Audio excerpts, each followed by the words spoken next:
Long ago, in the kingdom of Zandora, there lived a young warrior named Kyle. He was strong, fast, and skilled with the sword.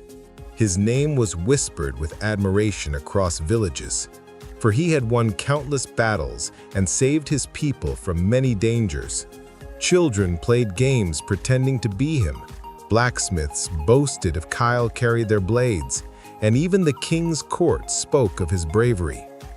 Yet, despite his fame and power, Kyle was deeply restless.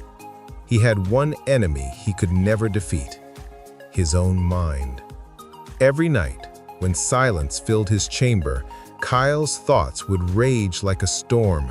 He replayed mistakes from the past, moments where he hesitated, words he regretted, friends he had lost. Then he would leap into the future, imagining failures before they happened, fearing betrayals that had not yet come. At times, he battled shadows of fears that had no name and no face. His sword could slay beasts and men, but it was useless against the endless voices in his head. He tried to escape them by training harder, fighting longer, exhausting his body until sweat drenched his armor. But when night came, the storm returned. Sometimes it whispered doubts. Other times it screamed so loudly he could not sleep. He was a warrior who could command armies, but he could not command himself. One evening, after a long day of training, Kyle sat with his master, an old monk named Arion.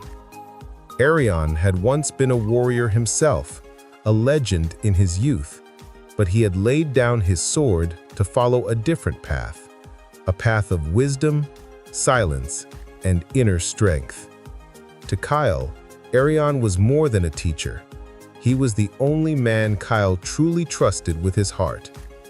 "Master," Kyle said, his voice heavy with frustration, "I can fight armies, but I cannot fight my thoughts. They control me. They push me into anger, into fear, into sleepless nights. Tell me, how do I control my mind?" Arion studied him quietly. His eyes, calm and deep, seemed to see through Kyle's restlessness. After a long silence, Arion finally said, "Come with me tomorrow. There is a lesson you must experience, not here." The next morning, Arion led Kyle into the forest. The air was crisp, the leaves rustled, and the rising sun painted the sky in shades of gold. They walked for nearly an hour until they reached a clearing where a large wooden cage stood. Inside, a group of monkeys leapt wildly, screeching, grabbing, and fighting over scraps of food. "Watch them closely," Arion said.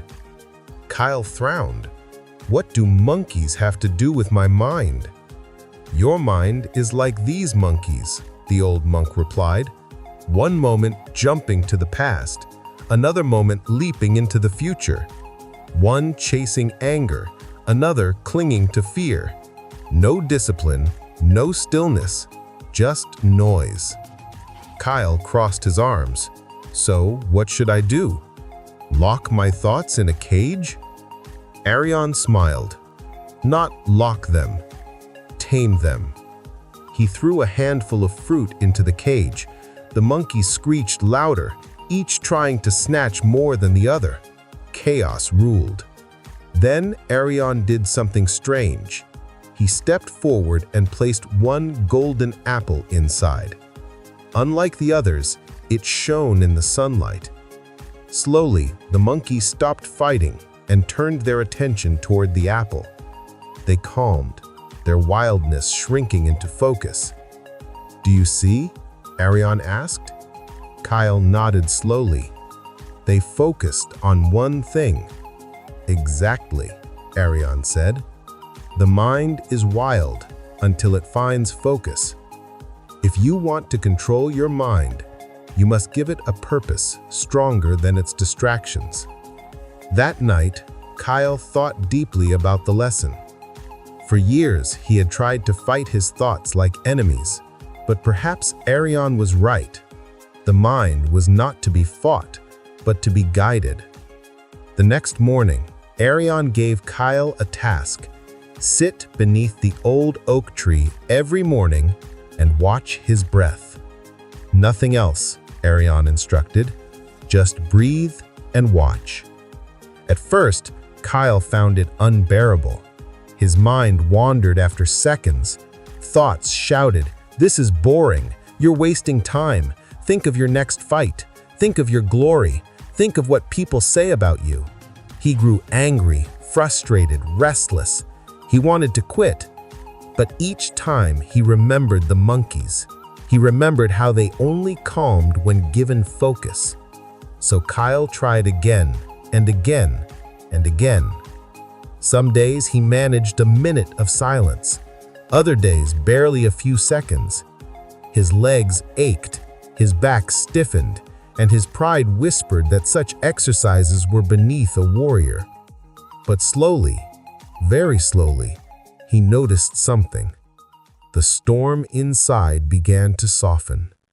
His thoughts were still there, but they no longer dragged him like wild horses. He began to choose which thought to follow and which to release. Weeks passed, and Kyle noticed changes in himself. His temper shortened less often. When anger rose, he saw it before it consumed him. When fear whispered, he heard it but did not obey. His soldiers, though they did not know why, sensed something different in their commander. His words grew calmer, his decisions clearer, his presence steadier. Then came the test of fire. One evening, a messenger rushed to the palace with grim news. A neighboring warlord had declared battle. His army was larger, fiercer, and hungry for conquest. Kyle was summoned to lead his people. The night before the war, fear crept into Kyle's mind.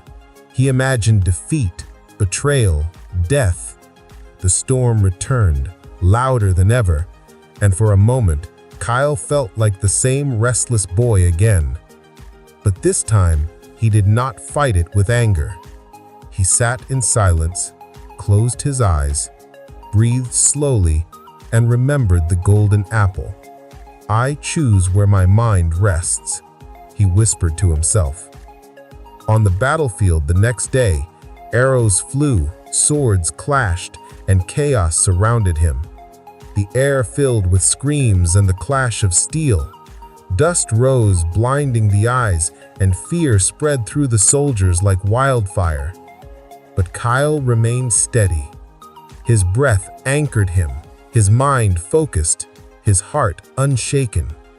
While other warriors panicked, he saw clearly. His sword struck with precision, his commands were firm, and his courage spread like fire among his men. They fought harder, steadier, braver, because their leader was not lost to fear. The battle raged for hours, but by sunset, the warlord's army retreated in defeat. Zandora was saved once again, not just by the strength of its warriors, but by the strength of its commander's mind. After the war, Kyle returned to Arion. He bowed deeply, not as a warrior to his master, but as a student to his teacher. "Master," he said, "I have learned. The mind is like a wild monkey, always restless, but with focus, discipline, and patience, it can be tamed. Strength of body means little without strength of mind." Arion smiled, proud shining in his old eyes. "Remember, Kyle, to control your mind is not to silence it, but to master it. Thoughts will come, distractions will appear, but you decide which one becomes your golden apple." The story of Kyle teaches us a truth we all forget. The greatest battles are not outside, but within.